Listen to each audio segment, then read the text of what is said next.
That's one, two. Good morning, everyone. Thank you very much for coming. Thank you very much for attending this very exciting, perhaps informal discussion on AI and social change. So we have here uh, Father Ulysses S. Cabayao SG or SG. Yeah. uh, we are honored to have you here, Father. Thank you so much. So before we begin, I would like to read his biography. And yes, so Father Ulysses S. Cabayao SG or Father Ochi, Oji Cabayao, holds a Master of Anthropology advanced degree with commendation from the Australian National University. So he earned a Bachelor of Sacred Theology degree, magna cum laude, from the Loyola School of Theology, and a Bachelor of Science in Management Information System from the Ateneo de Manila University. It's difficult for me to comprehend the combination between information system, and then theology, and then anthropology. So it's yes. He completed his secondary education at the Philippine Science High School, Southern Mindanao campus. Since beginning his teaching career in 2001, he has taught various courses in philosophy, theology, literature, and this is interesting, computer science at Xavier's University, Ateneo de Zamboanga University, Ateneo de Manila University, and St. Alphonsus Theological Mission Institute. He has also served as a vicar foreign, parish priest, school director, high school principal, and hospital chaplain. So this is quite a numerous position you have.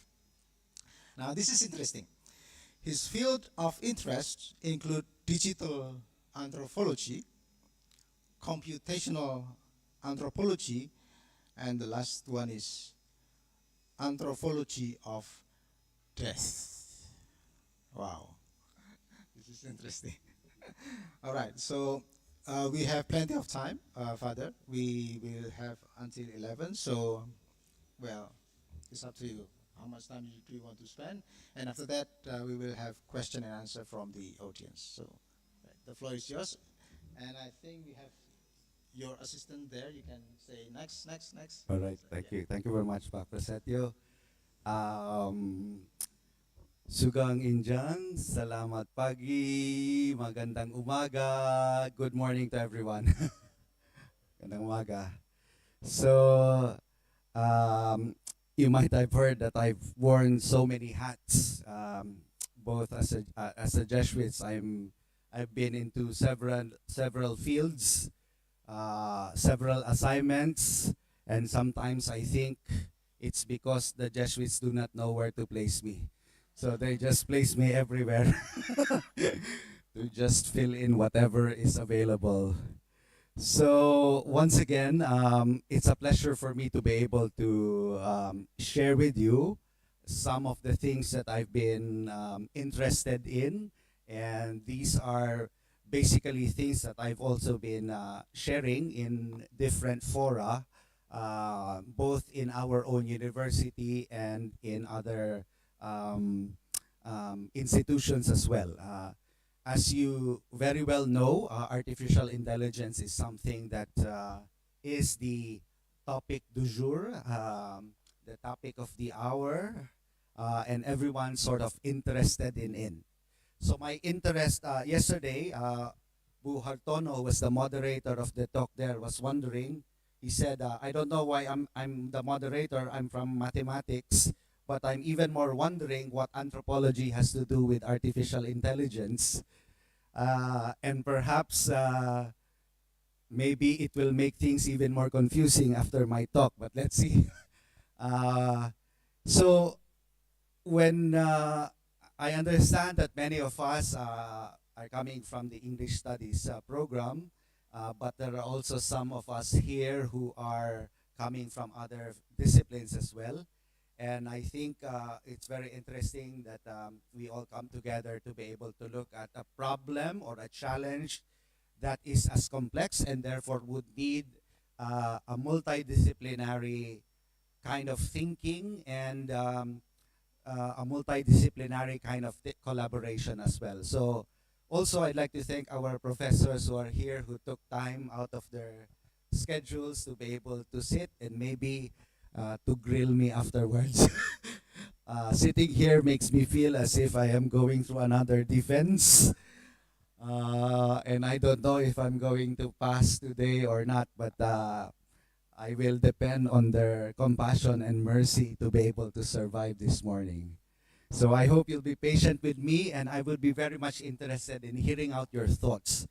I think it's a good opportunity to talk about things like artificial intelligence, and it will be very interesting to hear from your perspective, especially that we are Southeast Asian brothers and sisters here, how we see this whole phenomenon of artificial intelligence as impacting our life, impacting our work, and possibly also, and probably, most probably, impacting our studies as well.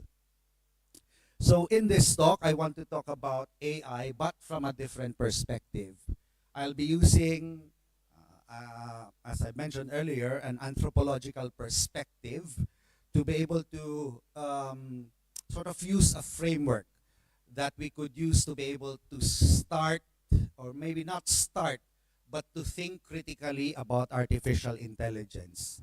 This framework is not only something that's appropriate, I think, for anthropologists, but I think this is something that could also be used in various disciplines as well, especially as um, especially as we try to look at it from certain angles, certain approaches that could potentially discuss the critical impact of AI in our lives.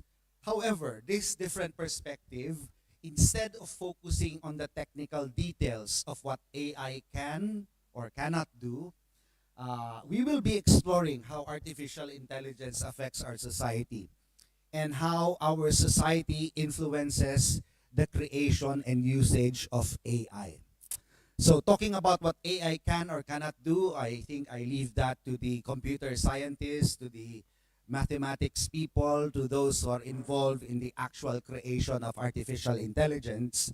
But as a social scientist, I think we will consider it from the perspective of how it all fits together, how everything intersects, so that we may be able to appreciate or perhaps evaluate or critique artificial intelligence from the many approaches possible in thinking or problematizing even this whole phenomenon.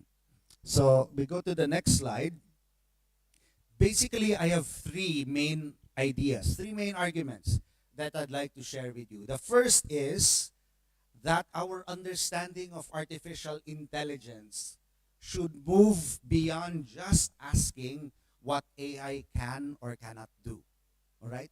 Because right now, everyone is talking about how AI is good, how AI can do this, how AI can do that, what are the limitations of AI, and so on and so forth. But that's just one layer. So I propose, and hopefully this will be something that I could emphasize further through this talk, that we have to shift the conversations that we're having from just asking what AI is, talking about what it is about, what it can do and not do. Second argument that I'll be making, or the second main idea that I'll be making, is that we need to view artificial intelligence as a technology that actually mirrors our social relations. that it is not neutral, that it is not value free, but rather AI as a technology embodies things that uh, things that characterize our own societies, right? So this is something I think that I would like also to emphasize, because many times when we think about artificial intelligence, we think that it's something that just sprouted, that just came out of nowhere. But artificial intelligence is a product that crystallizes social relations in society.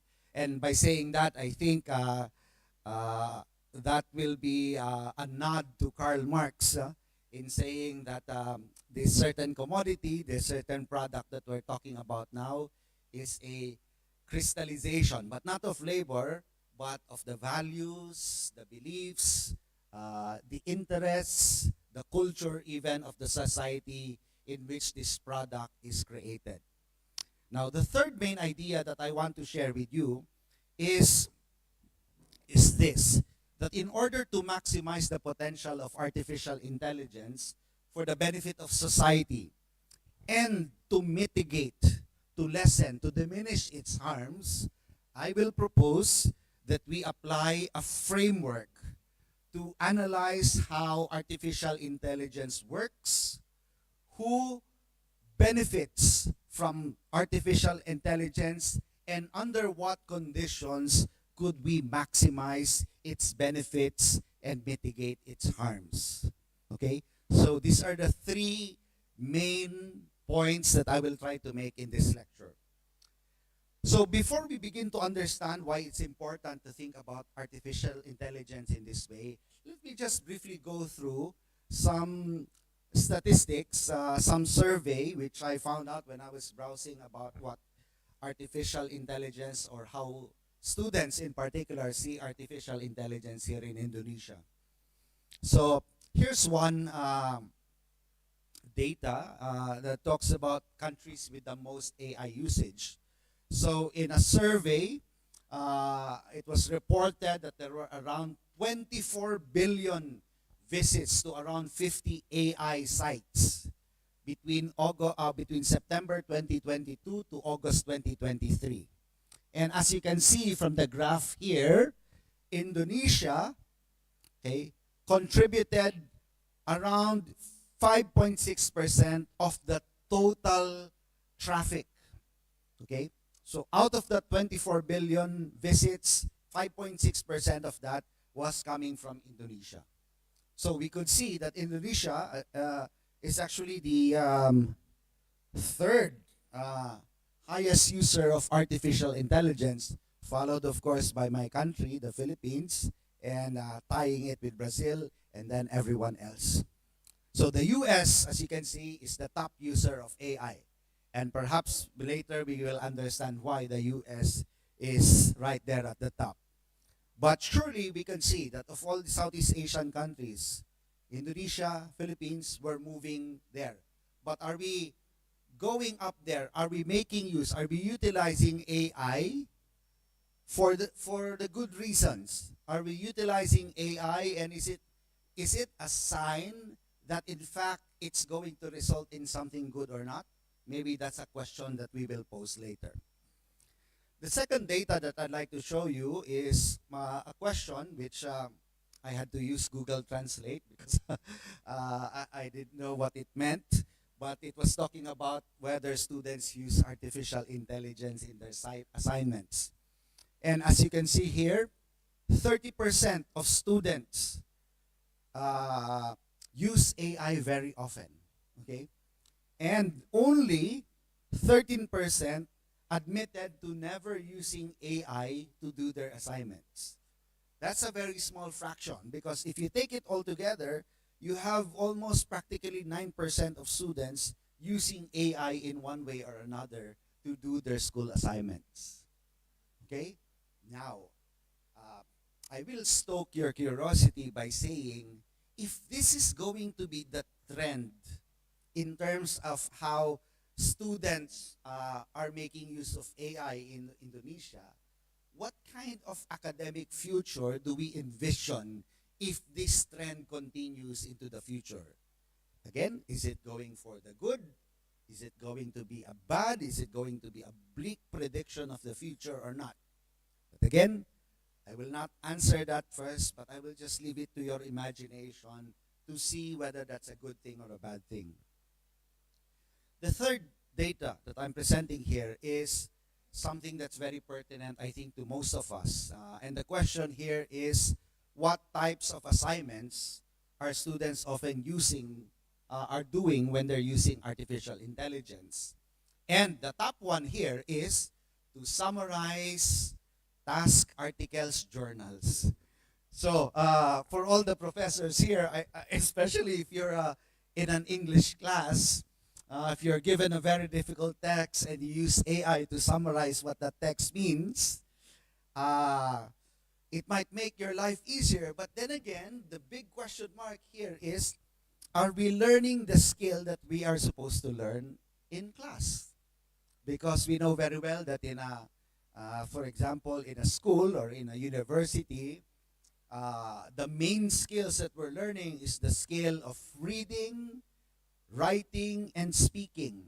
And here, reading, the ability to be able to comprehend, to understand, to digest deeply what a text means, is something that we want to train in students as they go through university. But if we delegate that to AI, the question now is, are we learning that skill, which we or universities consider as important to our own education? Now, the second one, as I said, aside from reading, writing is another important skill. But as you can see here, almost half of students are using AI to write their essays or papers. Okay? So, I can see that some of us are smiling next to each other. I will pretend I did not see that. But it's something that we talk about. I remember before in our university, there was suddenly an inflation in terms of the grades that were given to students. Because after ChatGPT was introduced, suddenly students were earning higher marks because the teachers back then were not aware of ChatGPT. But of course, students were always ahead of the pack. They answered all their test questions, their essays, everything that they had to accomplish using AI. And the teachers were surprised. Wow, I must be teaching really well because my students are improving. No? And it was only later on when teachers started to become aware of artificial intelligence. And even so, many of the teachers, at least in our university, were wondering what it is. Is it like Google? Is it like... the gap there was something that students took advantage of. But then again, going back to writing essays or papers, writing is a very important skill that we learn also in school, especially in the university. But what's behind writing? Writing, as the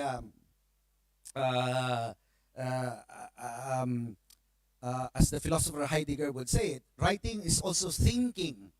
So when we're writing, we're actually thinking, but it's not just random thinking. We're also trying to think in a logical way. We're trying to think in a clear and articulate way. So if we deprive ourselves of the skill of having to write, we're not training ourselves to think clearly.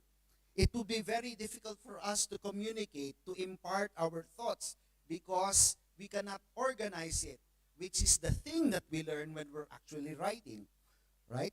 That's why in writing, we learn things about organization, we're learning things about how to make it coherent, we learn how to make our writing flow, we learn to choose the right words, the right diction, to be able to say the things that we want to say. We learn how to write an argument so that we could, make a stance, defend our position, offer evidences to support what we think, and so on and so forth. But if we delegate that again to artificial intelligence, would we be learning that very important skill? Okay?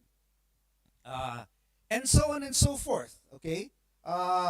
See, many of the skills that we can see here are very important skills that we're trying to learn first in university. Okay? But if students are doing this and are delegating it or outsourcing it to artificial intelligence, the big question here is, what is the purpose of a university if artificial intelligence can already do it for us? All right? So, again, some food for thought. Now, in terms of the proportion of the tasks that are created using AI, most students say that artificial intelligence helps them with almost 50% of the tasks that they create. Okay? This is only data that that studied only the period from September to 2022 to 2023. But imagine how that might be growing as artificial intelligence models or large language models are becoming more and more powerful. Okay? In fact, okay, there are about 10% of students who say that they delegate 90% or even all of their tasks to AI. Okay? Wow. I wish this existed when I was a student. But I don't think I'd be where I am right now if I ask AI to do everything for me. Okay? So imagine this. That's only 10% here now as they publish it 2024. But imagine how that would look like in the next 5 years. Okay? So part of it you could imagine, you went out to go out with your friends and you forgot that you had a research assignment to turn into Pascasarjana, and you just say ChatGPT 5 minutes, please write the essay, and then you come to class still with a hangover, but you've submitted a very good essay, and he gives you a high mark. But then again, despite the high mark, would you feel competent and confident enough that you've actually learned through the process? Okay? So again, the implication that we have to consider, even as AI makes it more convenient and easy for us, okay, how would learning look like? How would literacy look like in the future if this percentage will continue to grow and grow and grow? Okay? Now, of course, we have to understand why students would be using artificial intelligence to accomplish their assignments. And as we can see here, the one of the top reasons as to why they would use AI, at least Indonesian students in general, is to get ideas or inspiration, to generate ideas. We all know the feeling of staring in front of a blank screen when we're writing a paper. Huh? But AI makes it easier for us now because even if we don't have any idea to begin with, we can just ask AI, give me 5, 6, 10 ideas to start my paper. Okay?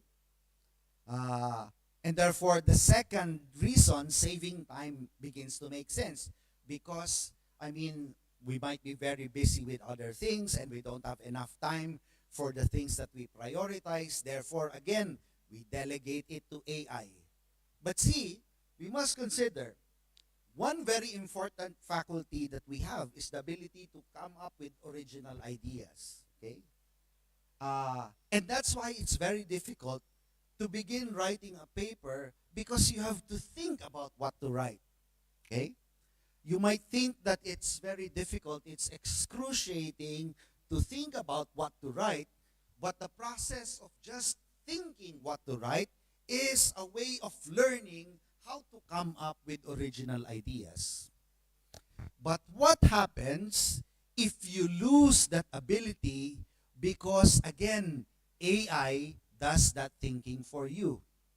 Okay? We will be depriving ourselves of that originality, which, as some people would say, is something that characterizes human intelligence. We can think of something at the spur of the moment. We don't need any instructions. We could be very flexible, adaptable. We can come up with solutions, even on the fly. Huh? But what if we suddenly lose that because we have been training ourselves to depend on AI to do that for us. Imagine the kind of future that's going to happen when an entire generation cannot come up with original ideas anymore. What will happen to literature? What will happen to medicine? What will happen to philosophy? What will happen to many of the things uh, that that help us define what it means to be human for us? Okay, uh, so as you can see here, many of the reasons why students use artificial intelligence are actually things which are very crucial in the learning process. Just look at that part here. To understand difficult material. You know? Uh, we always complain about professors giving us difficult materials. Huh? And for many of us, it's the source of our frustration when we cannot understand. But again, the process of just attempting, trying to understand, using our own brain to understand it is the way that we learn. And when we ask AI to do the understanding for us, again, there's a term actually that they use for it. It's called cognitive offloading. So the thinking, we are offloading it and we are delegating it to artificial intelligence. So when we've gotten used to cognitively offloading the very important thinking skills, it's like going to the gym. No? You've subscribed to a gym, no, so that you can exercise, build your muscles. But in going to the gym, you ask artificial intelligence to lift the weights for you. Does that make sense? It doesn't make sense. So also, when we go to university and we ask AI to do that thing for us, sure, it can save you time, but it's not going to build your intellectual muscle. Okay? So these are some of the implications that we are seeing in terms of the use of artificial intelligence. Let me go to the last. Let me skip that. No. So I'd like you to think about these things, which are right in the midst of us right now. We are in the midst of this phenomenon, and I think it's not just a phenomenon of this particular time, but it is something that will ultimately become part of our lifestyle. Think about social media when it was first introduced. Okay? There was a time when there wasn't any social media at all. In the early 2000s, I remember when I was teaching students back then, um, some of the early social media were Friendster. I don't know if you were already born. Our esteemed professors are nodding their heads. Maybe at the time, this was our social media then. There was Friendster. There was, of course, Multiply. But now, and Facebook then was not as popular before. No? But now, everyone is on Facebook. You have TikTok. You have Instagram. You have all of these other social media things. And it has become so much a part of our lifestyle. Okay? It's so difficult to imagine now a world without social media. And I think we're also looking to a future where it would be difficult to imagine a world without artificial intelligence because it's right within us. As a matter of fact, this device, which people always ask me, Father, is that the new crucifix? Is that the new cross? I said, no, this is not a cross. No? This is actually a device which I built using instructions from the internet. It's actually an artificial intelligence device, you can see here, which records everything that I say, okay, and then processes it using artificial intelligence, gives me a summary of all the conversations that it hears during the day. So I can review what happens. I could look back at who said what did I say, everything here I could review on my phone. Okay? So this is not a promotion for the product. I'm not going to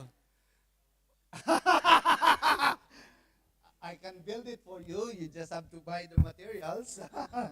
uh, the, Actually, that's the reason why I came to Indonesia to sell my product. No, no, no. Uh, I was wondering because it helps preserve my memories of what happened during the day. No, I always kid my fellow Jesuits. Oh, I don't have to do the examen anymore because all I have to do is to look at what happened during the day in my device, and that's basically the examen for me. No, but is that the whole point of it? Uh, all Jesuits are supposed to do the examen twice during the day. Half the day, middle of the day, and at the end of the day. But here, I don't have to use my memory to be able to look back because it already does that looking back for me. See? But is that what the examen is all about? So these are questions. It makes it convenient, it makes it easier, it doesn't miss any conversation that I have. But is that the same as looking back at my day? Okay. So, uh, so again, I go back to these three proposals of what I will say this morning. No? So let us begin with a concept that informs the framework that I'll be presenting. Okay. Let's go to the next slide, please. Next slide. Okay, thank you. So the concept is called affordances. Okay, you can see there the definitions of affordances. It comes from a guy. It was a concept that was originally presented in an art in a book in 1966 by a guy named Gibson. Okay, and eventually over the years it was refined by Norman, and until there were other critiques of this concept and so on and so forth. But to put it simply, affordances are like this. Okay, think about everyday objects and how you interact with these everyday objects. For example, if you look at a door handle over there, a door handle is designed so that you can easily open the door either by doing this, pushing, or pulling. Okay? So the design of that object allows you or encourages you to open the door in a certain way. Okay? Now, that idea of an object allowing you to do certain things is what we mean by affordances. Okay? So, it's about the actions that objects make possible or encourage us to do. All right? So, but this concept, however, of focusing on what an object allows us to do or encourages us to do, often overlooks how different people might interact with the same object in different ways, depending on their context, where they're coming from, their experiences, their abilities, what they know about the object. Okay? So, for example, someone, this one I often, when I go to a new place and I use the toilet, okay, I'm used to the toilet wherein you push like that. No? But there are certain toilets wherein I still have to figure out what do I do in order to flush the toilet. It's not intuitive for me. Okay? So, in other words, what I know about something, okay, will impact how an object is, what the object supposedly encourages me to do. So if I'm not familiar with it, I might not be able to take advantage of what that particular object offers or what that particular object is supposed to do. Okay? So similarly, when we're talking about artificial intelligence and the systems designed around artificial intelligence, they offer certain possibilities based on how they are designed, that's one thing, and based on how we are able to use them. That's the other dimension of it. So, when we're talking about affordances is actually a two-way street, which we can see here. No? The technology influences us to do certain things, but at the same time, we also influence how a technology is going to be used, how it's going to be developed, how it's going to be useful in our own life. Okay? So, contrary to the idea that technology determines what we're going to do, that's what we call as technological determinism, okay? The anthropological approach to it is to see it as something that is actually mutually constitutive. So in other words, the technology affects how people use it. The people also affect how technology is going to use. That's the idea. There is an interrelationship between humans and technology. It's not as if they are very distinct from each other, but they're very much a part, an interdependent part of each other. Okay? And because there is a relationship between humans and technology, technologies, therefore, and the relationships that humans have with technology is always affected, influenced by power dynamics or power relations, and of course, because of the use of power, it has certain political implications. So in saying that, technology therefore is not as neutral as we think. It's not value-free. It's going to be a product of the power that operates in society. Is going to be a political commodity as well, which means that depending on the decisions that people make, technology is going to come out in this way, in the same way that the people who are making use of technology will also be influenced and shaped in a certain way. Okay? So, in order to accommodate for these dimensions of the technological dimension, the object itself that we're trying to study, the human dimension or the people, the individuals that we're trying to study, and the power and political dimensions, which are what we would call as the structural forces that affect the technology itself and the people using the technology. I make use of a framework that was proposed by a woman, a sociologist named Jenny Davis. Okay? And this framework is called as the Mechanisms and Conditions Framework. Let's go to the next slide, please. Okay. So, this is the general framework that I'm proposing in order to think critically about artificial intelligence. So, there's a part here, the mechanisms part is where we take a look at the technology itself, namely artificial intelligence. Okay? But we're also taking into account the human dimension, and this is where the conditions dimension come in.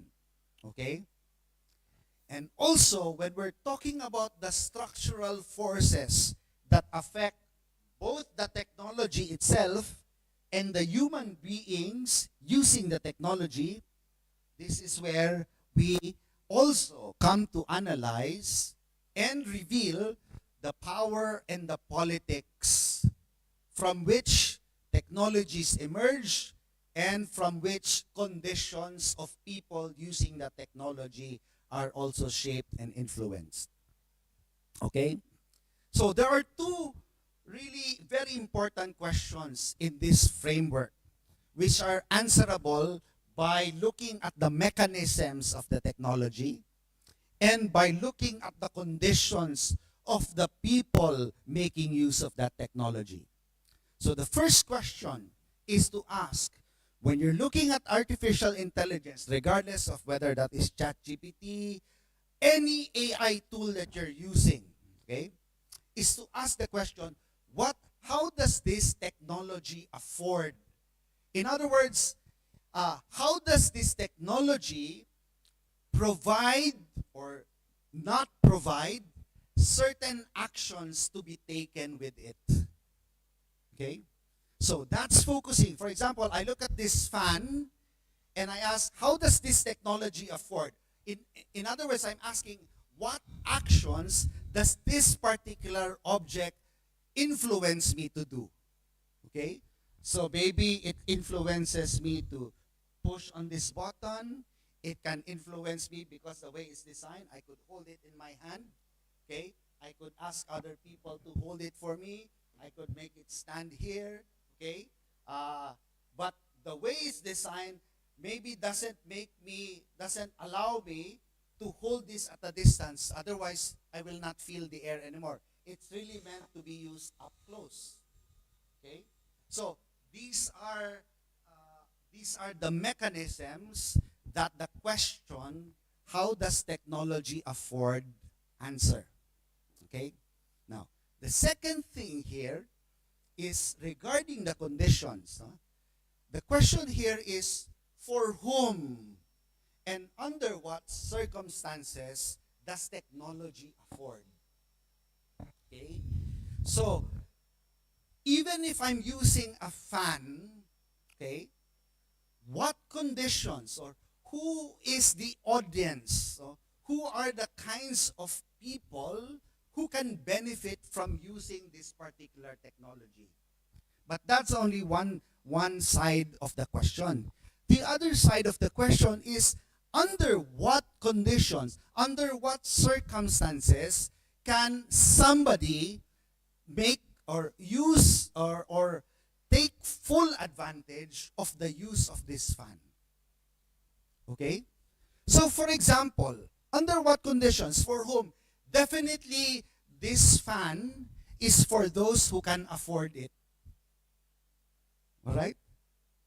Now, that's already a very important condition, which means that if you don't have the money to buy this technology, you can never take advantage of this technology. Right? Okay? And those who have money, as you can see, are actually influenced by the power and politics behind it. Okay? In other words, the inequalities in society, okay, account for the differences in our own socio-economic status. Those who can afford, those who cannot afford. So therefore, if I'm coming from a very disadvantaged family, I have to work for a living, I have to save up on my money so that I only buy it for the important things, I will not be using this technology. In fact, I will just use my hand to fan myself. Okay? So, in other words, this technology is not for the poor, for example. No?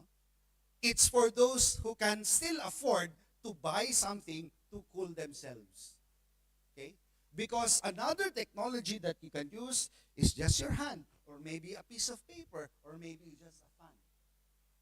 Okay? So it is also with other technologies like artificial intelligence.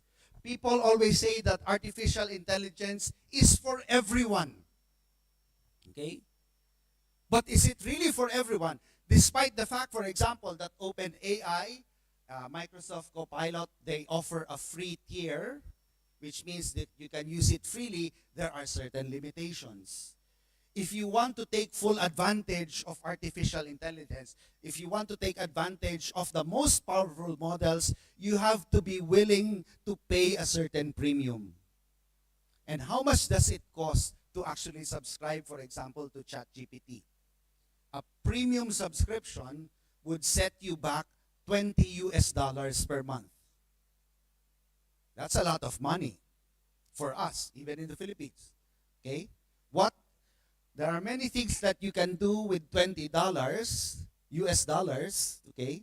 So instead of spending it on having a paid subscription of ChatGPT, which allows you to do and make use of the powerful artificial intelligence models, you'd rather spend that on eating. You'd rather spend that on going out.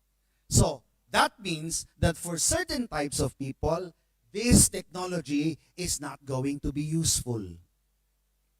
Okay? Now, OpenAI offers two paid subscriptions. The one is $20 a month. But there's also another one that offers the best artificial intelligence models and almost unlimited.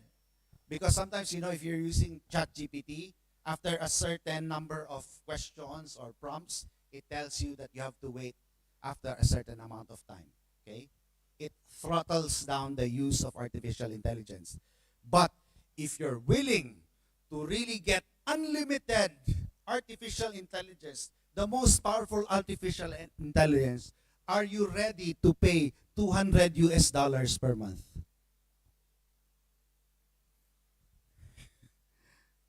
As much as I would want to take full advantage of artificial intelligence, $200 is too much. Okay? So therefore, under these conditions, for whom would a very powerful technology like artificial intelligence be beneficial? Under what circumstances could this technology provide what it wants to provide? There is a certain barrier or limitation to it. Okay? So, that's what we mean when we look at artificial intelligence in this way. Let me take a look at certain details. Okay? Let's go now into the details of the mechanisms. Okay? So, all of us, perhaps in one way or another, will be or are already using artificial intelligence. Maybe some of us will become academics in the future, and we will be faced with the question, should I allow my students to use AI or not? In what way could I allow my students to use artificial intelligence or not? Okay? In looking at the mechanisms framework, a certain technology provides an option of possible actions. A technology can allow, a technology can refuse, a technology can encourage, a technology can discourage, a technology can request, a technology can demand. Okay?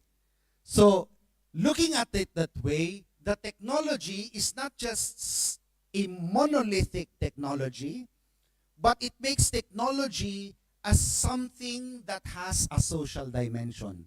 Because just like a human person, it can allow something to happen, it can refuse something to happen, it can encourage and discourage. So take for example, encouragement, no? And discouragement. No? Let's not talk about artificial intelligence. Let's talk about a website that is asking you to subscribe to it. No? Almost all websites make it easy for you to subscribe. Okay? They will say 7-day trial, 14-day trial, one click only subscription. Okay? So in effect, this technology encourages you, okay, to do certain things. Okay? But once you've subscribed, I don't know if you've had this experience. I've had this terrible experience many times. It's so easy to subscribe, but near the end of the trial, and I want to unsubscribe, they make it so difficult to look for the unsubscribe button. You've experienced that? Yes? And that's what we mean by technology discouraging. Okay? Because they want to keep you subscribed. They don't want to keep you. The makers of that technology do not want you to unsubscribe. That's why they make it difficult. If ever you get the chance to find the unsubscribe button, it will still ask you a series of questions. Why do you want to unsubscribe? And then after clicking the reason why you want to unsubscribe, it will ask you a question. Do you really, really want to unsubscribe? And so on and so forth. And then after clicking, if yes, they still want you, we will offer another discount promo for you to remain in the system. That's what we mean by a technology discouraging you. Okay? So, artificial intelligence also has all these mechanisms. Okay? So, in artificial intelligence, no, for example, one thing that it could, for example, encourage is when you're using Gen AI, what it encourages is for you to be able to put in texts. No? But right now, the user interface has shifted to just being a text-based chatbot to now a voice mode, which you can use with ChatGPT. So it encourages you to engage in a conversation with it. Why? Why is it in the interest of a Gen AI chatbot like ChatGPT to encourage conversations with you? Okay. Now, the answer there is not because it's trying to be friendly, but because every time you engage it in the conversation, your input, whether it's your voice, whether it's the text that you write there, is being used by the artificial intelligence to train and further refine its models. In other words, it benefits from you interacting more with it. That's why it tries to make itself as friendly as possible. It offers other suggested questions. It tells you, what else do you want me to do? Do you want me to do this? Because every time it encourages you to keep on conversing with it, talking with it, it improves its intelligence. Okay? Does that make sense? So, it's, as you can see, artificial intelligence is not as naive or innocent as we think. Okay? It's just like social media. Okay? I don't know how many of you have seen the Netflix documentary, The Social Dilemma. Oh, sorry. You've seen the social. In that documentary, it talks about the what's behind all of this social media. Okay? There's one quote there that's very striking, and which is also something that we found out in anthropological studies of technology. No? That when a product is being offered for free, the chances are you are the product. All right? So how does social media earn? It earns by making sure that you do not get off of social media. Okay? In other words, it earns as long as you are in social media, posting, interacting, using Facebook every now and then. Because we call that in anthropology as the attention economy. In other words, the more attention that you pay to it, the more it earns from your attention. That's why Facebook is always addicting and interesting. Why? Because what it encourages, no, is for you to just keep on using it the entire day. Because that's how Facebook earns from the attention that you give it. Okay? So, artificial intelligence also functions in the same way. Okay? So, it can allow, it can refuse, it can encourage, it can discourage, it can request, it can demand. Okay? So, that's the mechanisms part. Let's go to the conditions part here. Okay. The next slide. So the conditions, as we said, refer or answer the question, for whom and under what conditions does a technology afford? In other words, who and under what context can this technology be taken advantage of or could be disadvantageous to a particular user? Okay? There are three things in this particular framework. So to make the most out of AI, we need to be able to understand three things: perception, dexterity, cultural and institutional legitimacy. The first one, perception. Perception is really all about what you know about the functions of a technology. Okay? So if you don't know what a TV is for, you won't be able to use a TV. No? You can just take a look. Some people do not know what artificial intelligence is, and therefore they don't really care about artificial intelligence. Okay? So your perception, what you know about what a technology can do, can also affect how you will make use of a technology. Okay? So if you don't know anything about AI, you're not really going to maximize its use. But the second thing is more practical. It's about dexterity. You might know something about it, but if you lack the skills and abilities in order to operate a technology, again, you will not be able to use it. Okay? It's like having, for example, it's like having a Tesla. Okay? You know all about a Tesla, but you cannot figure out how to turn it on. That's what happens when you have an electric vehicle, no? It's so difficult because you don't really use a key, no? Or just entering a Tesla. I remember I was in Hong Kong, my first time ever to ride a Tesla, which was a Uber Tesla. I didn't know how to enter because I don't know how to open the door. No? Apparently, how do you open the door of a Tesla? Does anyone know? You just push it like that. And then it sort of, opens. And,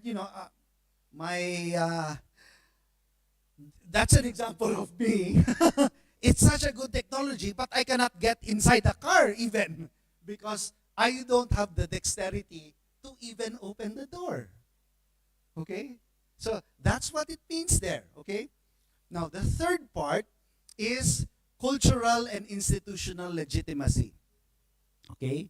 So what it means is that the way we use, the way we embrace, or the way we discourage the use of technology is also very much affected by the support that we get from our communities and workplaces.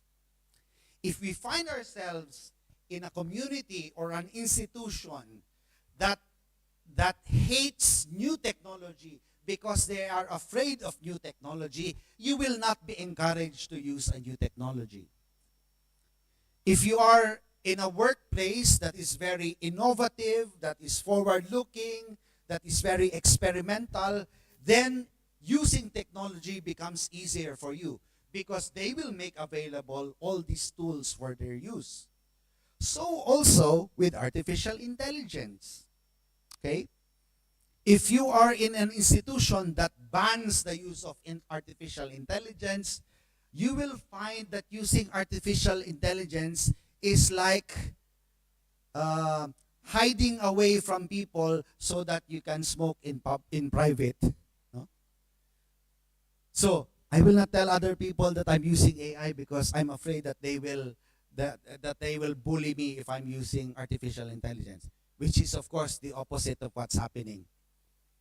Yesterday, I was in a class wherein students were saying she was being bullied because she doesn't want to use TikTok or AI, and AI, no? Because everyone else of her friends are using it, but she doesn't want to use it. Okay, so in other words, the culture and the institution where a person finds himself in, okay, provides that cultural openness to new technologies like artificial intelligence. And that can affect how a technology is being used. So if we put them all together, and maybe I will stop here for questions. Okay.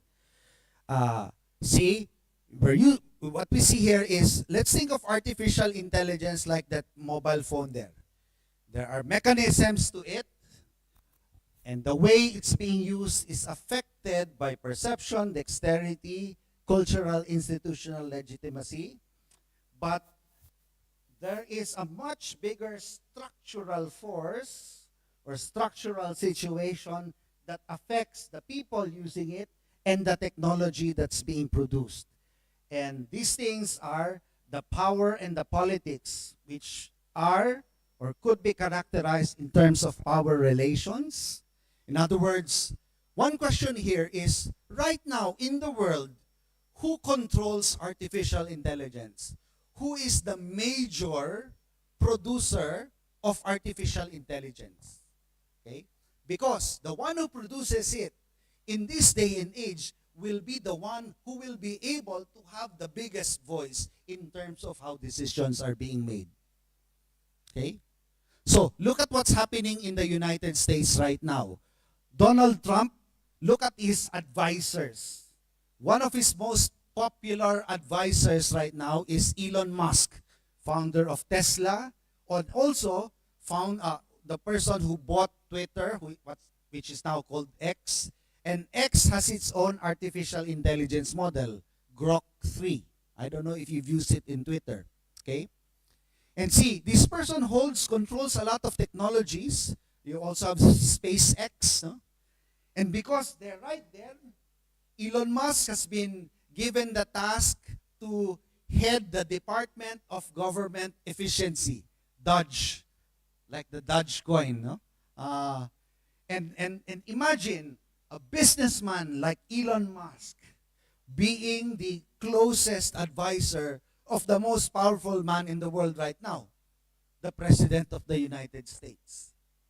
Imagine what kind of decisions will such a person make if the perspective that's being given to the one decision maker is coming from a businessman whose interest is about profit, maximizing profit, whose interest is on building his own business.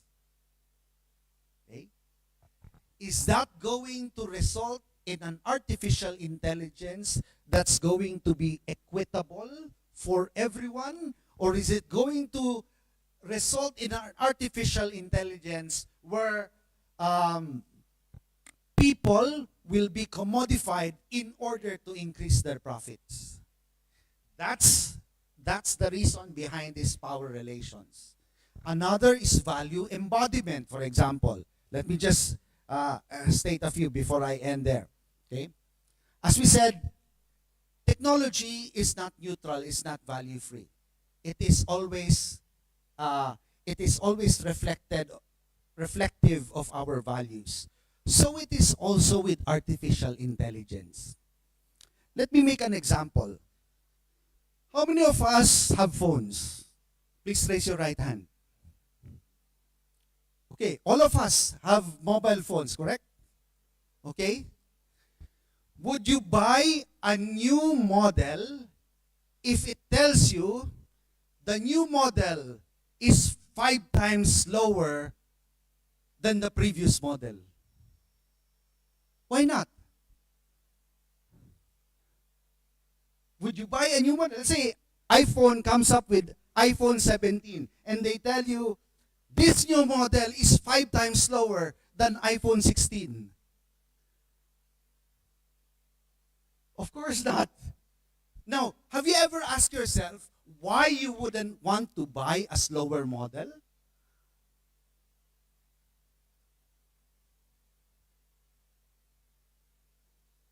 It's obsolete for us. It makes us obsolete because what can you do with a slower model?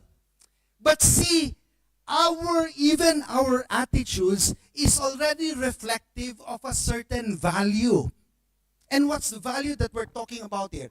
In a capitalist framework, okay, efficiency is a value, which means that the faster something is, the more valuable it is. And we have been, in a sense, socialized to think that faster is always better. That's why you don't see any products, especially technological products, being marketed as this is 50% slower than the previous model. It's always, this is 200% faster than the previous model. This is 100% more powerful. It doesn't say, no, this is 100% less powerful than the previous model. Why? Because the value is in efficiency.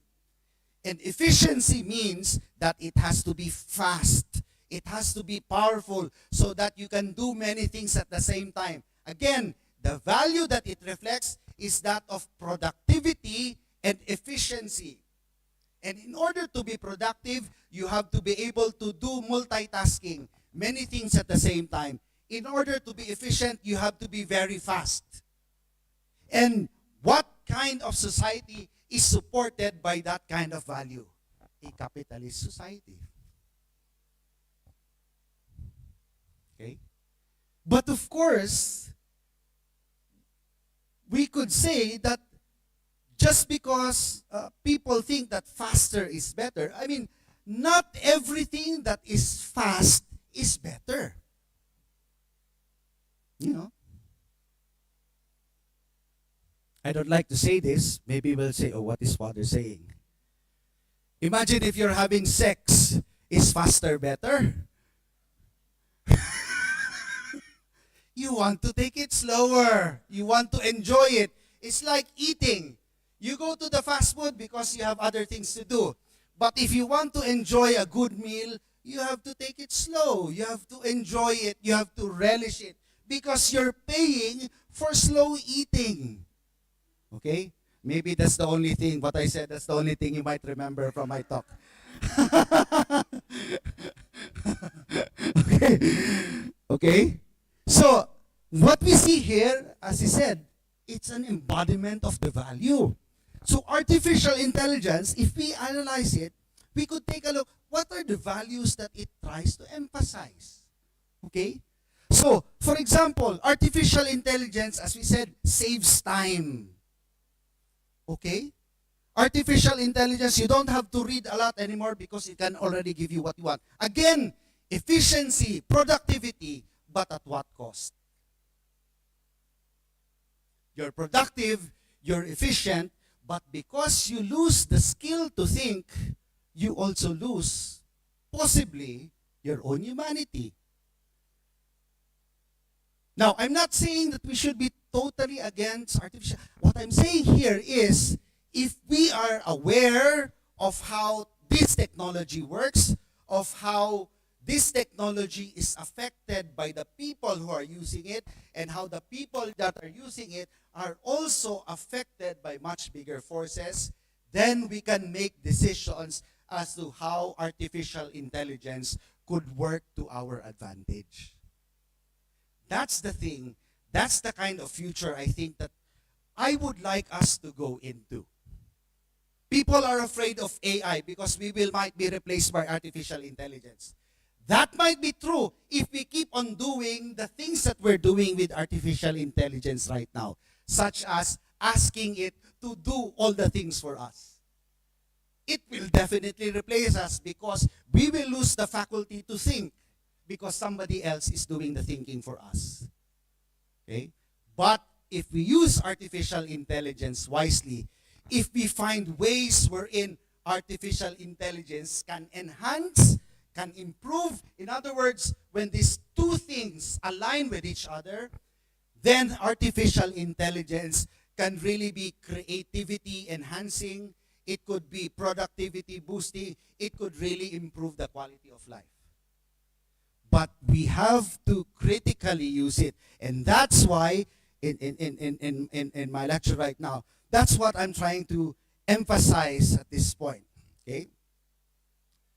That, again, when there is a sync, imagine two people dancing. Okay? If the dance steps are not aligned, let me just move to the conclusion. Okay? Then you will have problems with artificial intelligence.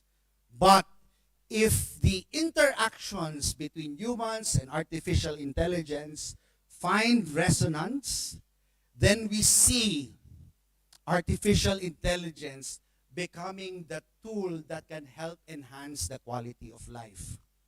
Okay? So, there are many things here that you could see. Okay? You can take a look at the technical mechanisms, the conditions, the power structures, how people make use of it individually. These are the things that we need to take note of, okay? So, successful actualization, in other words, the success of artificial intelligence depends on the alignment of conditions. In other words, are the social conditions in such a way that it can help people make use of the technology more efficiently. If the mechanisms, we're aware of how it works, so that means digital literacy is very important. And we are also aware of how these forces affect conditions and mechanisms. Okay?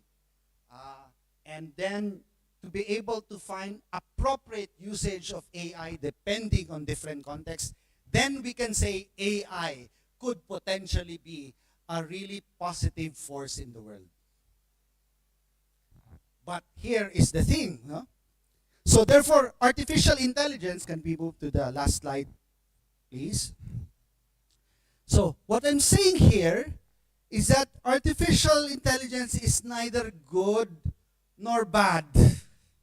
But artificial intelligence has the potential to be something that can actually be a real social good for the future if we are aware of how the technology can work effectively, if we can create social conditions that will allow people to participate and to actually benefit from it, and if we could consider how these other structural forces influence the kind of decisions that are being made about artificial intelligence and about the lives of the people who are using it. So you have there, and I won't be going through all of them. So when the conditions align with mechanisms, these are some of the advantages. When the conditions conflict with the mechanisms, these are some of the disadvantages.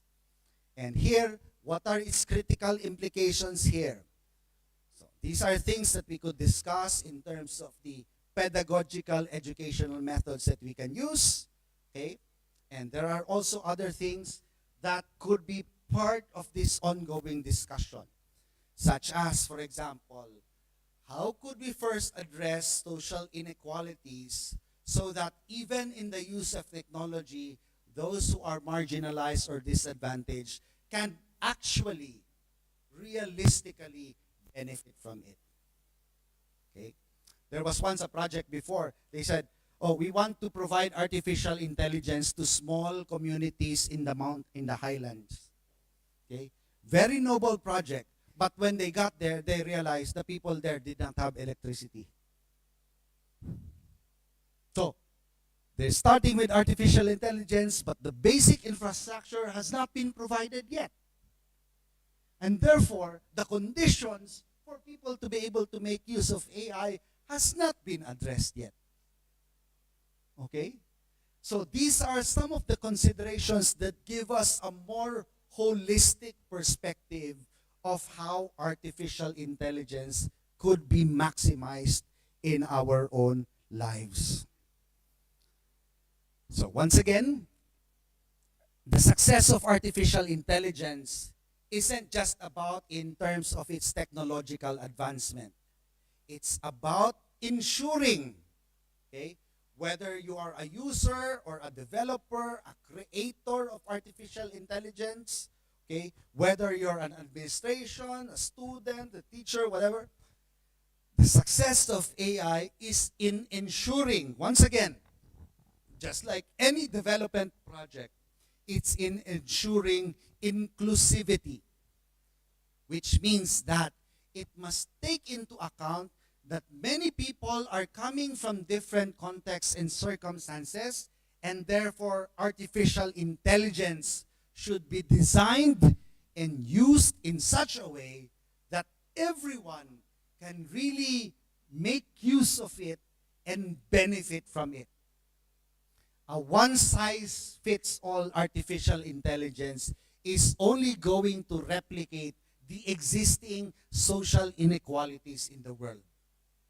But AI that takes into account the human element is the promising way forward in terms of how AI can really be integrated in our own lifestyles.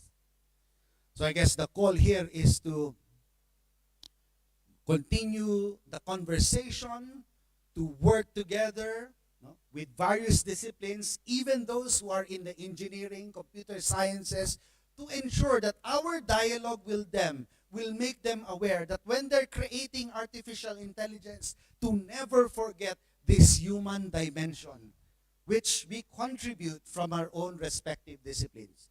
from the literature, from philosophy, from the social sciences, from the humanities.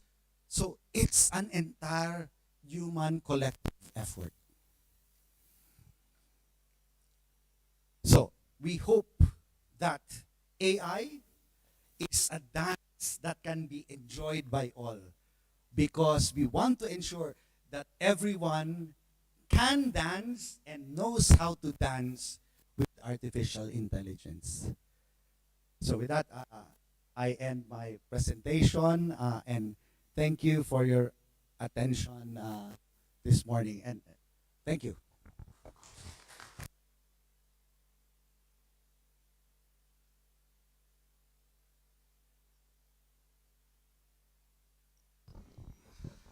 Well, I saw in some of your phrases that you have burning questions. So let's give some questions to Father Ochi. Okay. Yes, please.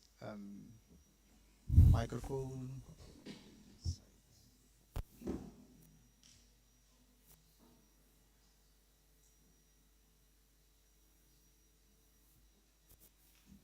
Could you please mention your name? And Yeah. yes, please.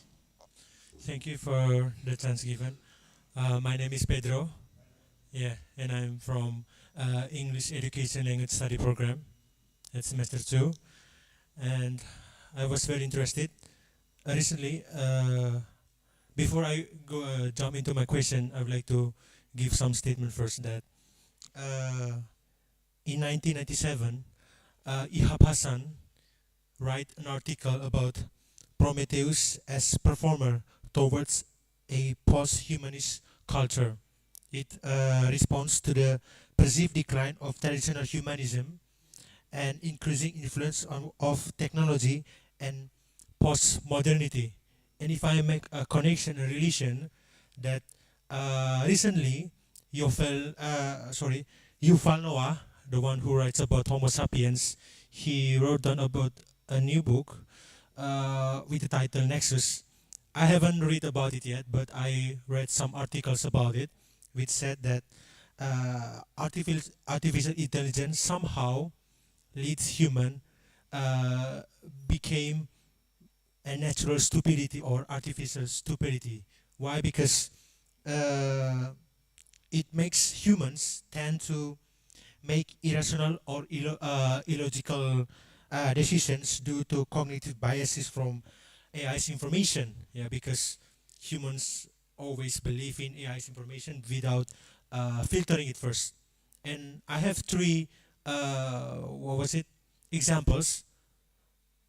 Before, I also joined students, executive board members, and we do some research, and we saw that on based on the research, we saw that some young people in Yogyakarta, they are tend to use AI to do a mental consultation rather to go to the psychiatrist, because they are believing AI can help them better, because that. And then the second condition is uh, in 2018, if I'm not forget, there is a very interesting game from Sony Interactive Studio, Detroit Become Human, which implies that AI's human robot, like something like that, become human. They are change human. Like human is not again the center of the, what was it, development. It's because posthumanism, like they change. So based on that situation, on that regulation, I would like to ask that will AI reach human? Yeah, like you said before, like in if I make the connection with conditions, will AI take the dexterity of human, and will AI reach human level intelligence, and how we will face the situation? Is intelligence enough, or we need some other kind of ethics, or technology ethics, or human other ethics that we can apply to face the situation? Because I'm afraid that maybe on in the future, like you mentioned before, that what will the world be without AIs, because AI will take everything based on the situation. That's all my question. Thank you.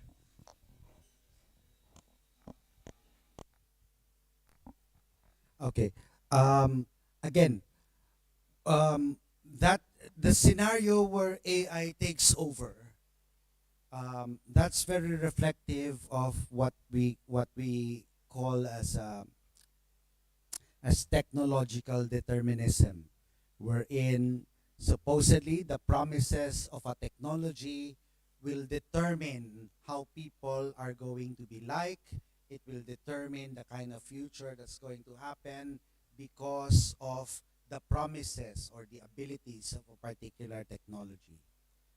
However, this technologically deterministic perspective does only takes into account the technology itself. And what we are saying today is that this technology does not take place in a vacuum. It's always situated, it's always contextualized. It in other words, a technology cannot exist in itself, but this technology is always a product of the people who are using it, the people who are creating it. In other words, this technology is always intertwined with the culture or the context in which it emerges. So, having said that, the kind of AI future or the kind of future that we can anticipate or that we could look forward to is always something that will be a result of the choices that we take regarding our use of artificial intelligence. Yes, there are in the AI community, they are moving towards creating what is called as AGI, artificial general intelligence, which supposedly mimics the way humans think. In other words, this is a kind of artificial intelligence that does not require instructions anymore because it can think, it can decide, it can act for itself. Okay? But then again, this drive towards creating that kind of artificial intelligence, uh, the caveat there, the warning there is what kind of intelligence is it going to mirror? Okay? In other words, what kind of thinking will its bias be if it's going to think like a human being? Okay? And this is where the crucial element of recognizing that we, the creators, the users, have a role to play in terms of how AI is going to develop, how AI is going to be used. Because we might unwittingly create the nightmare that we are actually afraid of because of the way we are using AI now. Okay? So therefore, even questions of ethics is not only question in terms of how we are supposed to use AI, but I think at this point it's not only a question of ethics. No? It's really a question of becoming aware that AI in itself, okay, cannot be taken as an entity in itself to be studied, nor can human beings be just taken in terms of that. Let's just talk about ethics here, let's just talk about how design here, but it always has to be something that is complementary and supportive. So, in other words, we are, what we're trying to do here is we're trying to recognize that we are not entirely helpless in terms of the kind of future that we can create with or without artificial intelligence.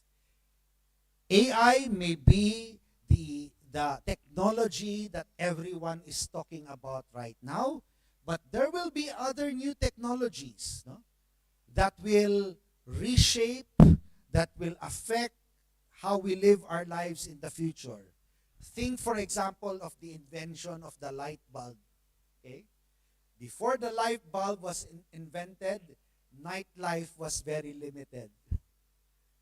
But we've come to the point wherein not only has the light bulb been invented, but you have the neon lights, these lights, and suddenly, okay, we find ourselves changing in terms of how we live our lives. Nighttime is now not meant for sleeping anymore. But nighttime could be used for other things. It can be even used for working until the sun comes up again. And that affects the kind of life that we have right now.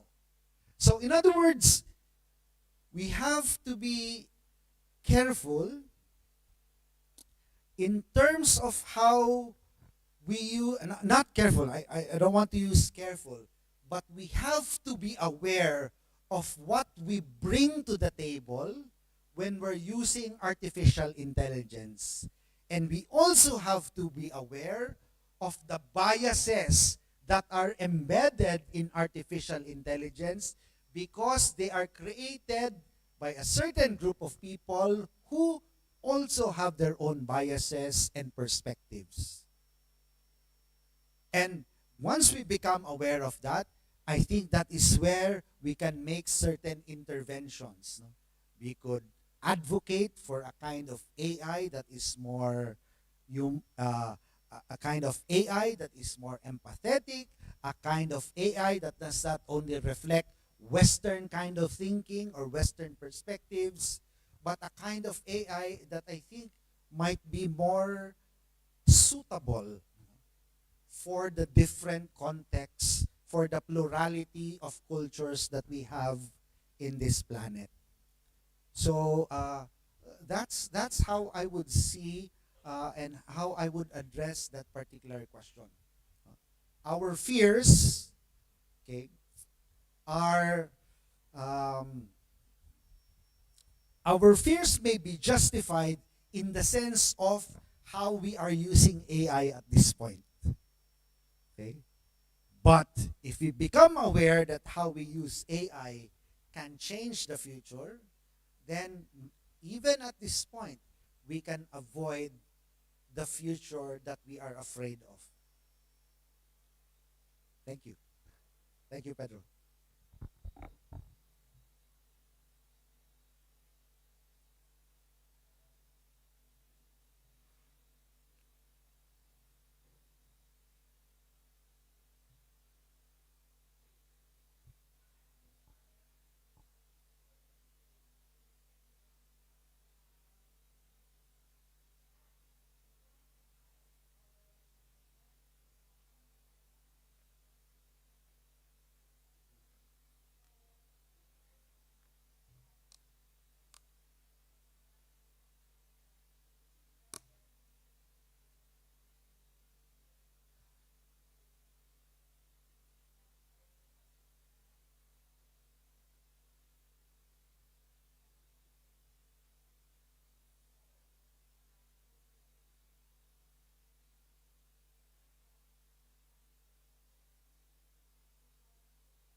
Thank you.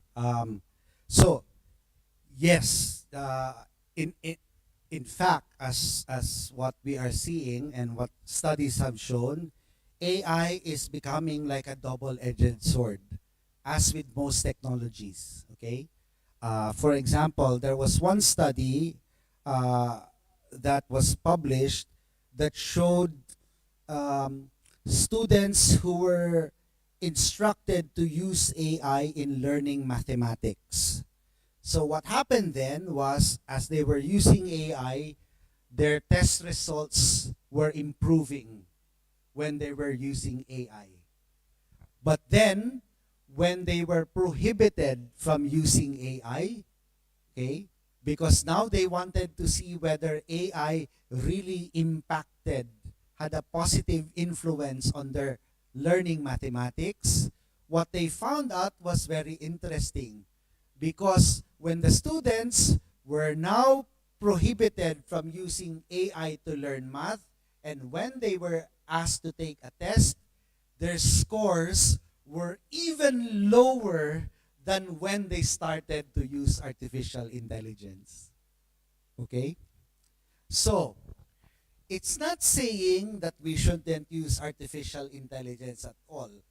But I think the problem is maybe we are not using artificial intelligence wisely, because there are also studies that show where artificial intelligence, especially in language learning, has proven to be beneficial in other contexts. Okay?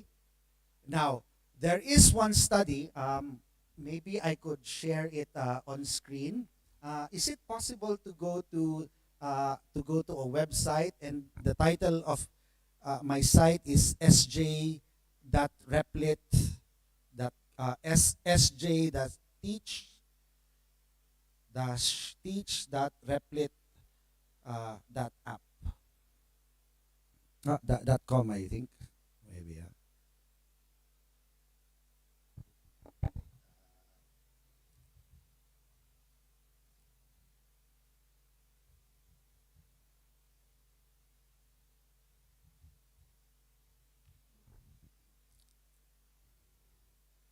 Okay, let me just show you. Uh, okay. Oh, teach-ai.replit.app. Okay. Um,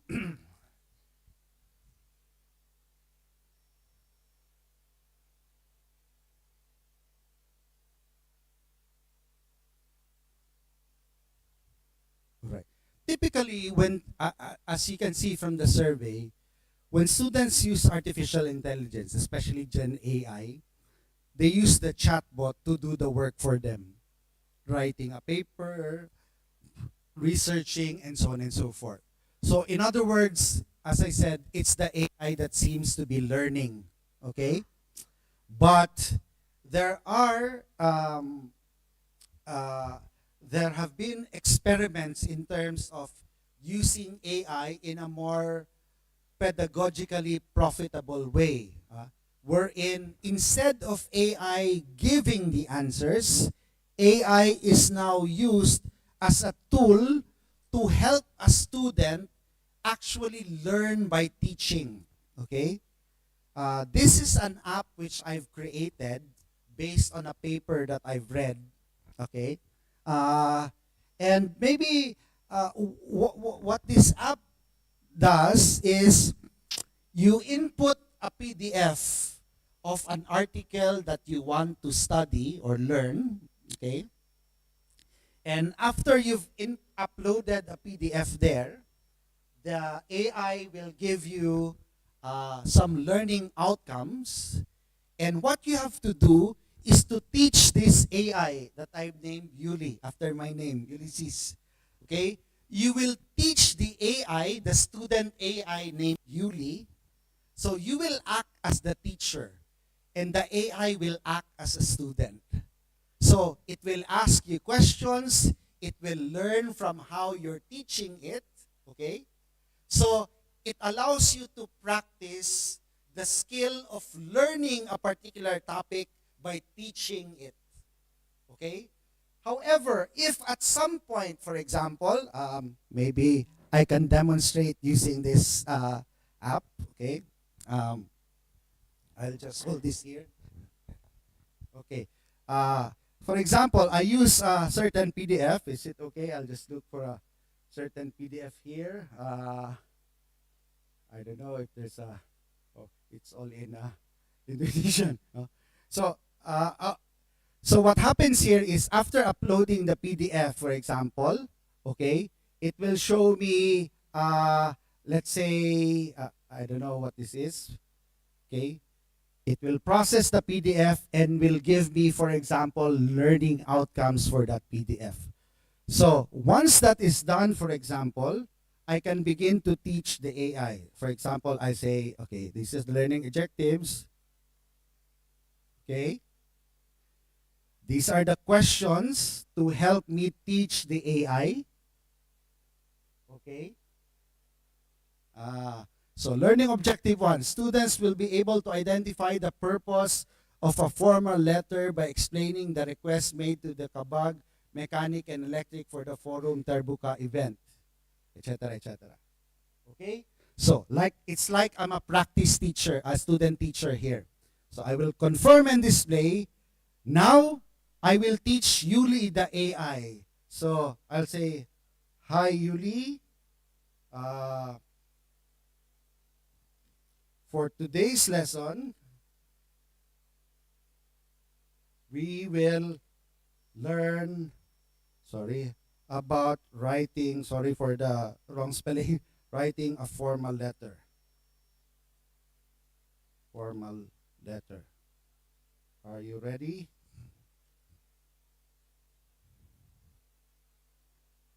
So, yes, I'm ready. I'm excited to learn about writing a formal letter. What specific aspects will we focus on today? Okay? So, let's begin. Let's begin by looking at the salutation.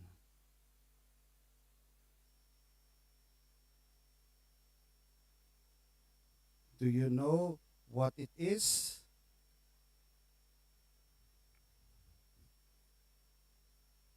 Okay. Okay. So why is it, and then he asked me a question, why is it important to use the right salutation? So then I will explain it to Yuli. Okay?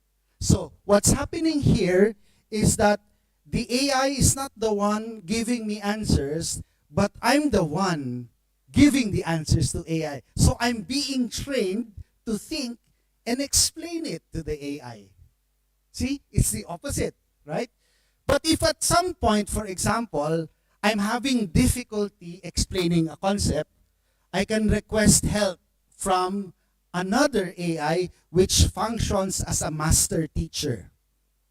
In this case, forgive the name of the master teacher. His name is Father Oji.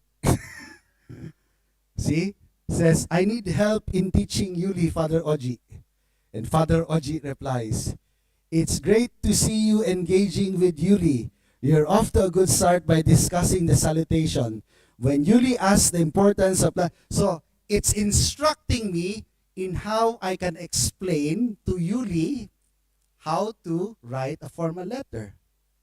Okay? And then I can continue my instruction there. Okay? So I use this in my class in anthropology to help students digest the articles that I'm asking them to read. But what I'm interested here in is in learning their process of trying to understand a concept by teaching it to the AI so that they really begin to retain what they've understood. Does that make sense? Okay? So, and then at the end of it, as a teacher, what I ask them to do is to provide me a transcript of their interactions. So I can download the transcript here. Okay, so now is this the one? Sorry.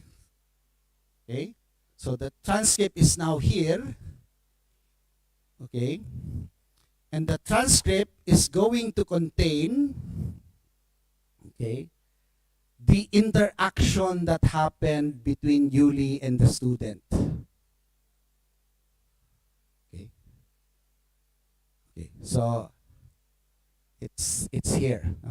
Now, what I do next is to allow, okay, to input this transcript in another AI, and then I ask that AI to analyze the conversation, to assess where the student of mine might be lacking in terms of, or might need improvement in terms of his explanation, where the student might, So in other words, it analyzes also the interaction that happens between the AI and the student. Okay? So, for me, okay, and again, you might think that I'm promoting my product again here. Just like the one that I made this because following the framework that I've been introducing, AI can work best if you can find AI that really addresses the context in which you want to use it. Does that answer your question? So in other words, the challenge right now is for people to be able to be literate digitally, because you have to learn how to control, in a sense, AI. Now, this application that I made, that was also something, although I also took up computer science courses before, but I've forgotten about them. But it was enough to help me build an application. This one I also made using AI. Okay? So, in other words, if you're if you're knowledgeable about what you can do with AI, if you're proficient in terms of understanding the technology, if you're aware of what you need as a teacher or as depending on your context, then you can create the AI that can actually complement and enhance the work that you're doing. So, in other words, for AI is not depriving me or not depriving my student of the skills that I want to build for them, that I want them to build, but instead AI is enhancing their capacity to think, their capacity to articulate their thoughts, their capacity to express themselves clearly. And that is an advantage that happens when we're aware of what the technology can do, if we're aware of the skills that we need to possess in order to maximize the use of artificial intelligence. So, is it a bad thing? Is it a good thing? You can turn it into a good thing, but if we don't study it enough, if we don't know enough about it, then we might unwittingly turn it into a bad thing for us. Does that answer your question? You can create something like that in the future for your students, if you're teaching an English class, you want them, well, you can access that site. But yeah, so I created a new AI tool which makes use of, again, it's like getting your own cell phone load. So every time somebody uses it, it consumes my AI credits. Okay. So now I'm just offering it for free as part of my promo. Thank you.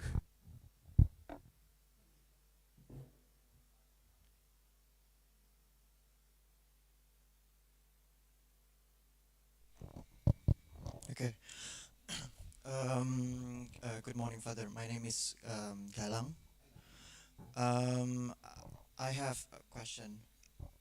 So basically, you mentioned previously that we, human being, and AI is basically mutually, they benefit to each other. We provide information to AI and does the other way around. So we human being created AI. Then AI created us, right? But then if we talk about the skills that we are afraid of losing, the skills that human beings should have, like for example, if a student, then they should have let's say a university student, they should have a proper writing skills, reading skills that met the criteria of a university student. But um, and also, I realized that several months, perhaps years, we discussed about AI almost any time. But then the questions remains, like um, the fear, for example, the fear of using, an excessive use of AI, and then lack of the capacity to think critically, to make an argument, and so on and so forth. But isn't that when what you just stated, when we use AI, right? For example, we if we want to ask certain questions, and if we want to make that, if we want the feedback to be precise, then we have to know exactly what it is, right? For example, if we want to start, um, we want to ask a certain argument, for example, about a philosopher. We have to know the concept, for example, the explanation, and um, that is, I think, I don't know. I'm just curious. Isn't that exactly what we do? Because maybe uh, AI. Maybe the questions is not whether we what is it? Whether we should um, be afraid of having the capacity, but by doing so, I think it's also learning, because then we need to, what is it? We need to force ourselves that we need to understand first in order to make a very what is it? Very precise prompt, right?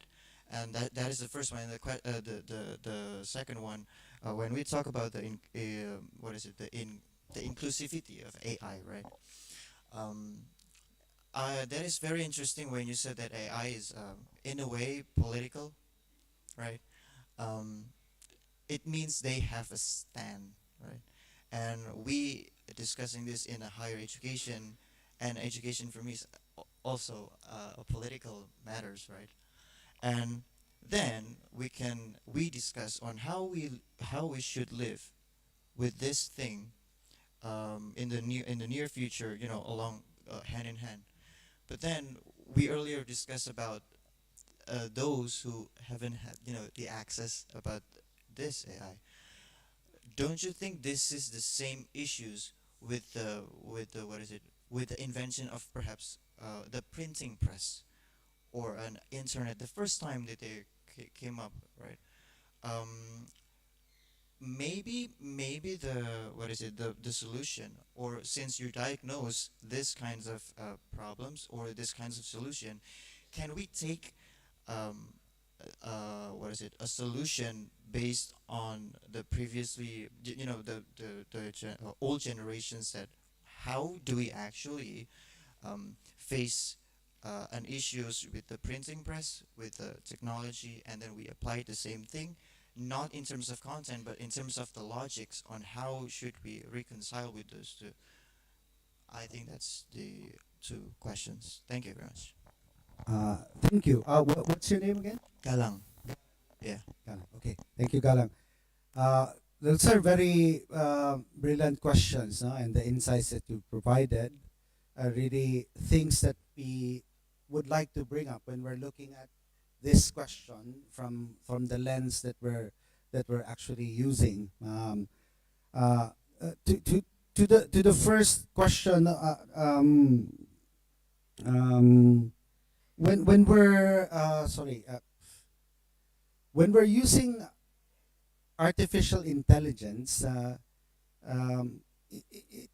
there's artificial intelligence works best, okay, if the if the user, the ideal user, is someone who has already attained some kind of expertise about the subject that he is that he wants to explore further using artificial intelligence. So what that means is there are some basic or some kind of degree of knowledge or some kind degree of skill about a certain topic in order to maximize the output that you can get from AI. So just like in your example, you want to explore philosophy, but you have to be specific in terms of what you really want to ask, and you also have to have an idea of whether this is something that's actually correct or not, because we all know how AI is prone to hallucinations. A non-expert will basically just take whatever AI outputs. And that's what differentiates those who can maximize the AI from those who can just, you know, get mediocre results from the AI. But how do we get to that point wherein the ideal user of AI is able to take advantage of artificial intelligence? We have therefore to build the skills and the expertise needed by that person to be that ideal user. And that's something wherein, if in the education process, these might be certain things where I think it would be best if these skills were learned without the help of AI. Okay? It's similar to what they call as the Matthew effect. In other words, those who have more to begin with will gain more, and those who have little to begin with will just end up, gaining less and less and less. No? And that's the inequality, that's the inequity that artificial intelligence provides. Remember, those who are creating this artificial intelligence are nerds in the first place. They're always talking about how wonderful AI is. But if you give this to a person who doesn't know anything artificial intelligence, they will only get what they think is already a good output, but is in fact still a mediocre output. So in other words, what we're trying to say here is that we have to get to that point. Expertise, or building that expertise, whether in the domain or in the discipline that we are in, is still a very necessary thing in order to maximize AI.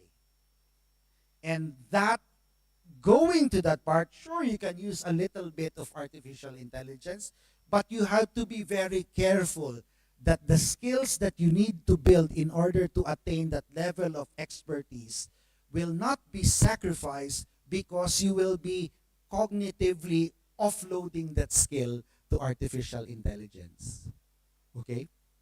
So, what we found out, and what many people are finding out so far, is that while other people might say, oh, AI makes my life easier, they think that it's benefiting them, but actually those who are gaining much from AI are the ones who are already advanced and skilled in the first place. Okay? So that's the first question. And then to the second question about, sorry, my short-term memory loss. Could you just quickly the second question again? The political situation, that higher education, and then the AI, and then with the connections with Right. So in this case, because AI is political and our use of AI in higher education is also political, okay? It's not enough that we talk about how we could maximize the use of AI in higher education. Why? Because it will only reinforce, okay, those who can actually go through higher education. They could only reinforce the advantages of those who could afford to go through higher education. So even as we're discussing right now how we could take advantage in AI, again, the same Matthew effect applies. We can improve, we can maximize it, but all the rest are going to get left behind in the process. So rather than just thinking about how we could benefit from it within our institution, we should also start talking about how to make it inclusive so that those who do not have access to higher education can also start benefiting from it.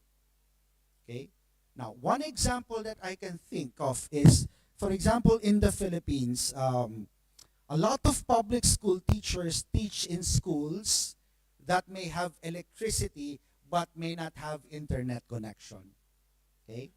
When they're preparing their lesson plans, because they are far from the cities, they have very limited materials to help them prepare or improve on their lesson plans. Okay? Now, if we're going to introduce AI there, perhaps one line of intervention is to provide artificial intelligence for these teachers to help them, those who are already registered licensed teachers, to help them improve what they're creating or what they're creating for their students. But here's the problem. They don't have internet connection. Therefore, how can you use AI? There's another kind of AI which is becoming more popular. It's called open source AI. Now, open source AI may not be as powerful yet as the proprietary AIs like ChatGPT or Claude or Gemini, but it is powerful enough for you to be able to do certain tasks like summarizing, like organizing your ideas, and so on and so forth. And the best thing about it is you don't need an internet. You just need your device, your laptop. You can even use your phone. And that's why in Ateneo de Davao, this is what I'm pushing for right now. That we make use of open source AI. Why? Because your data remains in your computer. Okay? It's AI that you can take with you anywhere. If you're just using it for, purposes like organizing your lecture or doing simple research, it already works just as well as the ones that you can find. And for me, that's a way of addressing this digital divide. Because now we can have AI accessible to those who may not be able to access it because they have. So in my laptop, for example, I have several small AI models here. There is a program called Olyama, okay? And Olyama allows you to install a small AI model and then basically do the same things that ChatGPT does. And now it's even improving because now Olyama is also multimodal, which means that I can take a photo and then I can ask Olyama to describe the photo for me. I could apply voice, I could apply text, and so therefore it now can do the same features that proprietary models can have. Okay. So what am I saying here? What I'm saying here is that because AI is political, one great question is the question of access. Okay? And if we're discussing now in higher education how we could maximize it, we are only perpetuating the inequality because all of us will stand to benefit from it while the rest will still be clueless about how AI could improve their lives. So therefore, I think we have to expand this discussion, and the challenge here is to think of ways wherein we can incorporate artificial intelligence so that people could slowly become more literate. That's one. And the other thing, that they could actually have access to this artificial intelligence, even just the open source models which are available for free. But then again, there's a question also of providing devices that can run it. So there's a lot of things that we have to take into account in order to ensure inclusivity and in order to ensure that there's no one who's going to be left behind in terms of how AI could be integrated. Thank you. Thank you, Colin. I'm afraid it's 11 past 4. But Marcos, I need to. Do you have a long question or a short question? Oh, 3 hours. Oh, okay. Let's have another 5 minutes. Is that? Yeah. Okay. Okay. Thank you, Father. It's so inspiring to see your performance, and thank you for raising the idea of technological determinism and optimism, because I'm about to present among teachers tomorrow, and also for the coming Indonesian conference among Catholic education all over Indonesia, talking about AI and also the anticipation on it. So my question is related to that particular point. So and you are from anthropology, if I'm not mistaken. And I'm now reading the document from the church, Antiqua et Nova. It seems to me there is some kind of crisscrossing between the anthropology and Antiqua and Nova. And would you please share with us about some similarities and differences from that perspective? Okay, that's the first thing. The second one is you ask from the very beginning about the possible outcomes if bad things remain to be there, right? And based on my data, observation, and also conversation with my students, it is very evident that the AI has been wrongly used among the majority of Indonesian students. And one of the reasons is, I would assume it's going to be very low literacy skills. A case in point, when the output is so huge and they do not know how to really understand what the outputs are, and they will be happily accepting something out coming out from the machine, no matter whether it's good or not, whether it's bogus or it's true, the question is, given the fact that the literacy skills among Indonesian is low, have you ever had an experience of developing literacy skills among the Philippines? Thank you.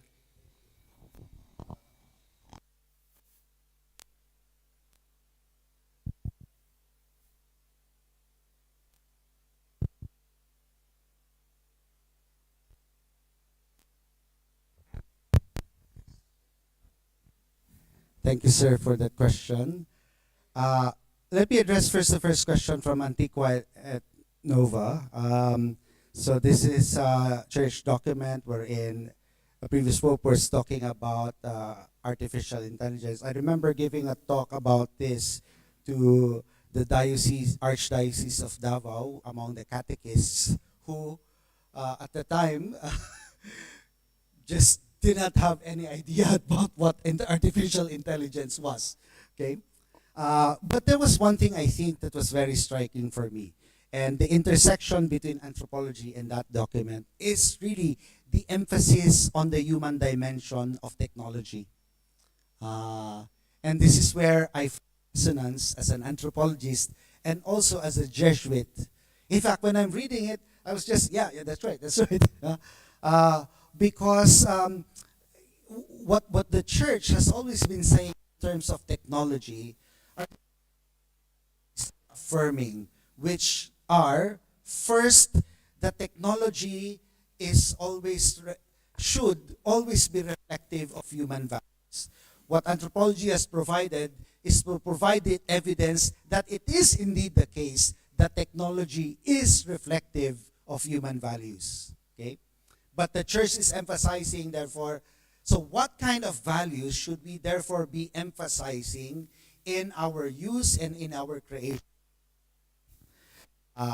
Another thing is allow technology to replace authentic human interaction. Okay? And I think we know how social media has been used to interact with each other, connect, but also evidence in other studies have shown social media as a way to connect. The double-edged sword technology, thing that seems very apparent in our use of technology, but the church has been emphasizing that technology must not come at the expense of losing one's humanity. And I think that's the most crucial point of that document. Because as the title shows, Antiqua et Nova, the old and the new, okay, technologies have come and go, but I mean, as it emerges and the use of it declines, another technology emerges, but always the question has been for the church, Okay? How has technology brought out our humanity? I think that's the most crucial point of that document, which I think I do not find any differences, or at least when I look at it from my lens as an anthropologist. Now, to the second question of literacy, it continues to be a problem in the Philippines. There was a recent report by the called EDCOM 2, Educational Commission 2, which talked about a very troubling situation of the educational crisis in the Philippines. One of the things that it highlighted, that we can anticipate that in the coming years, students who will be going into college, entering higher education, there's a significant percentage. Now I forget the exact number, but too significant. It's not just 10%, it's not 20%, but even more. There's a significant percent of those who would enter college who would be only functionally literate, which means they can read. That doesn't necessarily mean that they can understand what they're reading. That was really shocking for us. It's a problem. Anthropology is a very textual discipline, and I take pains to explain primary text to my students. No? So it doesn't sometimes feel like an anthropology class. It seems like a class in English and in philosophy, because we're looking at sentences, paragraphs by paragraph, because I'm teaching students how to read. Okay? So it's a problem that we're addressing not just on the micro level in terms of my own experience in the university, but it's a problem I think that we are facing right now as a country. There's a big learning loss that happened because of the pandemic. In addition, okay, I think our educational system is not working as it should, because one of the results of that study showed that public school teachers have found their work too overwhelming that they do not actually have time to teach, because the Department of Education, which is in charge of public education, has so many demands of each teacher, so many documents to submit. There are so many students entering in their classes, okay? And they feel that they are not supported. There are no opportunities, or very rare opportunities, training and development. Okay? So our teachers, well, they're not as paid less as before. They're actually better paid now. But it's just the workload, okay, and the lack of training that's actually making it difficult for our teachers to teach. In addition, when I'm talking about workload, many teachers complain of doing multiple roles at the same time.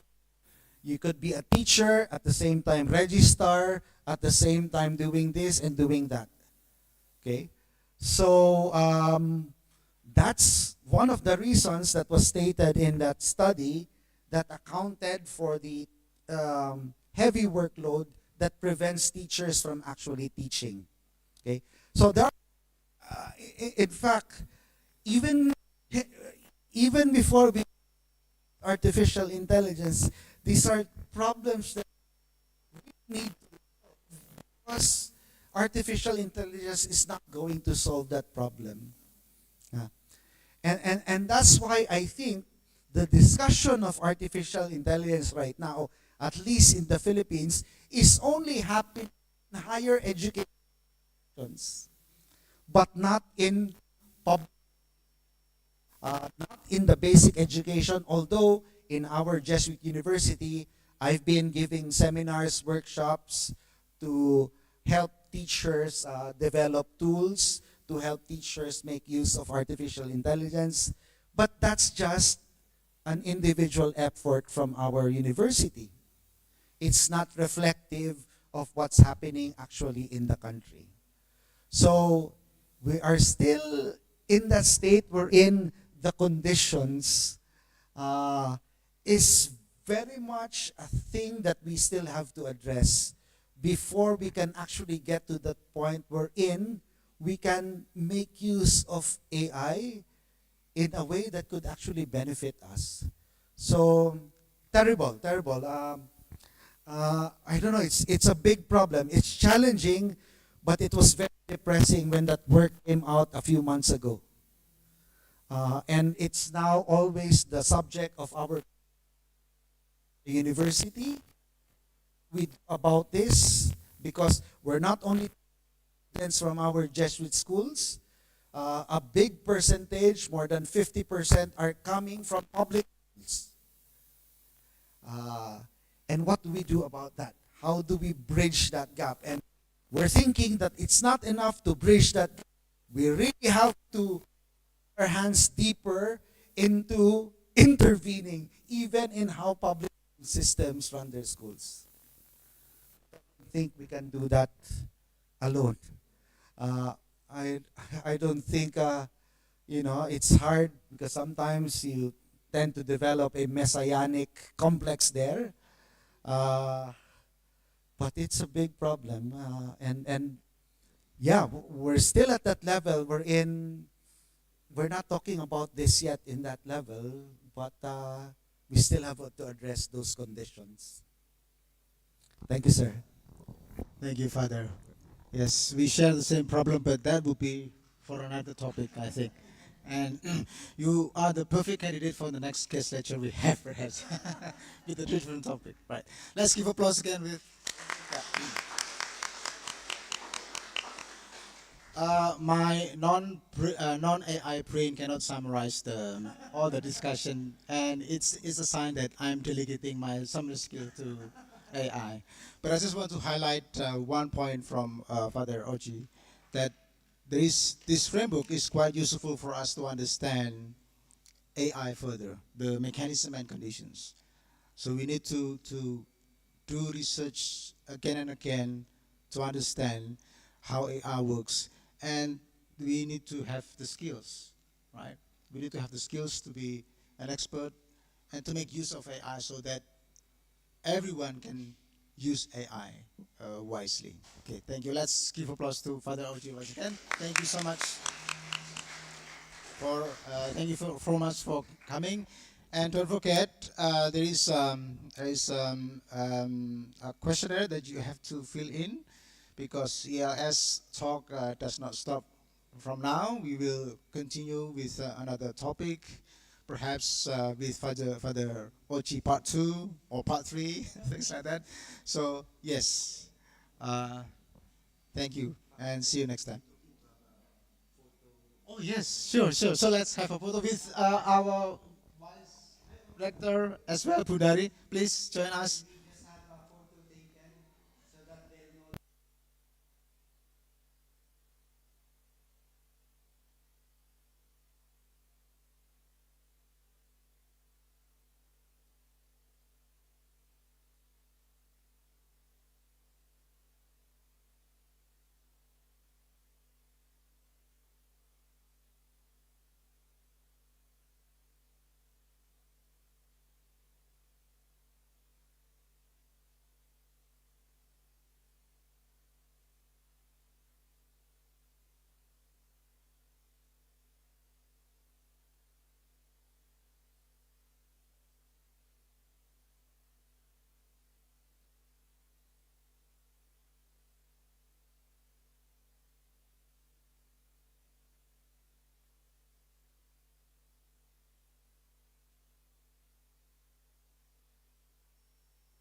Recording